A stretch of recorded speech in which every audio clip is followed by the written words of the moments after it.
All right, let's dive right into this. If you're an ambitious person, you already know the journey to success is, well, it's rarely a straight line, right? But what if I told you the biggest obstacle standing in your way actually isn't a lack of capital or even a lack of skills? What if it's just the paralyzing fear of what other people think? Today, we're unpacking a really powerful framework designed by entrepreneur Natalie Dawson. It's basically a playbook built specifically to eliminate that fear of people-pleasing and external criticism so you can finally execute on your true potential. Dawson herself actually admits that for a long time, she was completely consumed by what other people said about her. And what did it do? It kept her broke and it kept her completely stuck. That's the core conflict we all face, isn't it? Caring way too much about external opinions literally halts our progress. But the exact moment she shifted her focus inward, she transformed into this highly confident, incredibly successful business owner living her dream life. So to get you to that exact same place, we're going to walk through her 5-part playbook. The noise of judgment, weaponizing your criticism, curating who actually matters, the power of so what, and finally, visualizing your ultimate future. Let's jump right into step 1. Part 1. The noise of judgment. How caring too much keeps you stuck. Think of external judgment as this paralyzing static. It's literal noise that just stops you in your tracks and keeps you from executing your goals. But the path out of that trap, it's simple, but it is super active.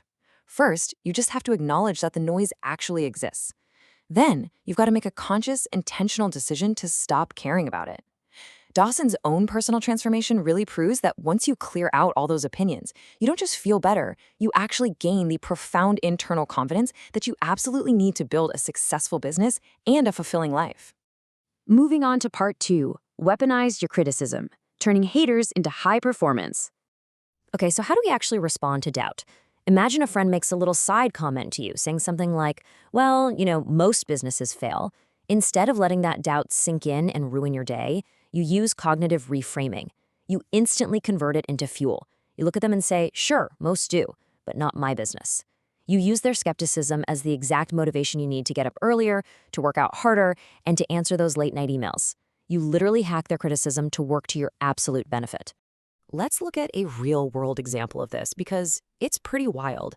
Dawson tells this story about a girl on her team who received some incredibly cruel text messages from a recently fired, underperforming ex-employee.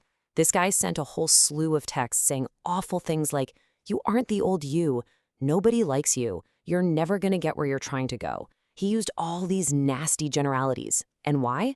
Simply because he was failing in his own career and desperately needed to project that onto her. Now, Dawson's advice to her team member was crystal clear. Do not lose a single ounce of sleep over this person. Never. Not even for a split second. Question who you are or what you are capable of just because of someone else's bitterness. Instead, you take that attack and you add it straight to your arsenal. You use it as an absolute guarantee that you're going to succeed simply because you absolutely refuse to let them be right. You just go out and prove them wrong. Which brings us to part 3. Curate who actually matters. It's okay to care, but only about the right people. You see, the truth is, no stranger on the internet will ever be more disappointed in you than you could be in yourself. But you should care about a specific subset of people. If someone is genuinely impressive, if they've made a real, tangible impact in the world, well, their feedback actually matters. You want those people to be proud of you. But the spectators, the anonymous trolls sitting behind a keyboard who haven't built anything, you really shouldn't give their opinions a second thought. In fact, having haters is kind of a weird gift. It's concrete proof that you've finally made an impact large enough for people to even notice you. But here is where it gets super tricky, and frankly, kind of dangerous. The most dangerous group out there actually isn't the anonymous trolls. It's the subtle haters. We're talking about your old high school friends, your college buddies, or the guys down at the golf club. These are peers who are perfectly content remaining exactly where they are. And when you start posting about your goals or your new workout routine, they get uncomfortable. They subtly mock you or they withhold support, making these little passive-aggressive comments that suggest your ambitions just aren't worthwhile. And it's all because your drive highlights their own stagnation. So how do you handle them? It's simple. You use the mute button. Dawson shares that when she first started building her brand, she literally wouldn't even check to see if her old friends were watching her posts. She just muted them. She recognized that she wasn't talking to them anyway. She was talking to the audience she actually wanted to help. If you don't cut off that infiltration of their lack of support, you run a huge risk of giving up on your own goals just to fit nicely back into their comfortable little box. You absolutely have to maintain singular focus. Part 4. The power of so what? Forgiving your past to build your future. Listen, we all have an internal battle going on. We all have those embarrassing past mistakes, those moments of bad leadership, or just poor decisions that haunt us and hold us back. We've all been there. But when those limiting thoughts start creeping into your mind, you have to use this ultimate pattern interrupt question. You just ask yourself, so what? You really have to dig deep and ask yourself, why does it matter and who does it matter to? The fact that you made a mistake 5 years ago, or hey, even yesterday, it has absolutely zero bearing on what you are going to do right now. Now, obviously, if you did something genuinely terrible, you go to that person, you apologize, and you make it right. But beyond that, you must give yourself the grace to accept exactly where you are today and just pivot into the person you want to become. Look at this concept in action on a massive global scale with Donald Trump. Now, whether you voted for him or not, objectively speaking, it's a fascinating example of extreme resilience. Here's a guy who had decades of highly publicized mistakes, bad deals, and a very colorful past.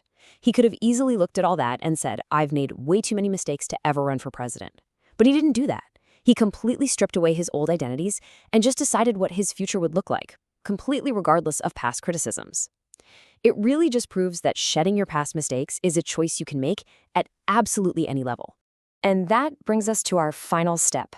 Part 5, visualize your ultimate future. Focus on the craft, not the crowd. Here's the thing. Craving attention is a massive trap. Yes, even positive attention. Think about it. If you completely thrive off of people loving you, you are going to be absolutely devastated the second they criticize you. You're basically outsourcing your self-worth based on the fickle desires of other people. Dawson strongly advises staying emotionally steady, right in the middle. Don't get too high on the praise and don't get too rattled by the criticism. Ground your self-worth strictly in your own decisions, your own crazy work ethic, and your own unique vision of the world. Let's look at how insanely fast public opinion actually fades when you just put your head down and focus on your craft. Take Drake, for example. In early 2025, there was absolute pandemonium. Criticism was flying at him from all sides. Friends, the music industry, fans, everyone.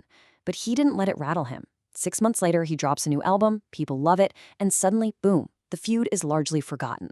It just goes to show that when you ignore all that noise and simply focus on who you are becoming and the work you are producing, everything else naturally just fades away. So, what's the big takeaway from all this? The opinions of people who aren't actively helping you grow are just entirely unnecessary. You have the total power to mute those subtle haters, to weaponize the outright criticism, and to finally forgive your own past, which leaves you with this one final, absolutely vital question. If all the judgment holding you back is quite literally just noise, what is the clear, beautiful vision of the future you are now completely free to build? Stop listening to the noise and start building.